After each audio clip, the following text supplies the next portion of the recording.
हुकूमत की हाँ में हाँ मिलाई जा रही है। इसी वक्फ एक्ट के सिलसिले में आप पढ़िए अखबारात में, वजीर कानून का बयान छपा हुआ है कि देर रात तक मुसलमान उलमा आते रहे और कहते रहे कि आपको जरूर ये कानून बनाना चाहिए, आप ये हमारे लिए लेकर आ रहे हैं। कौन है ये लोग?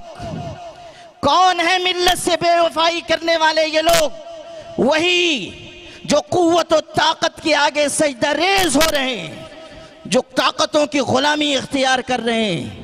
ऐसे वक्त में जबकि लोग पीछे हट रहे हैं, वो लोग निहायत काबिल कदर हैं जो आज भी पहले महाज पर सफ़े अव्वल में डटे हुए हैं, और उन्हीं में से एक अबू आसिम आज़मी भी हैं।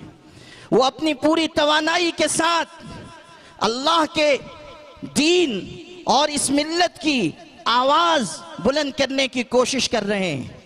मैं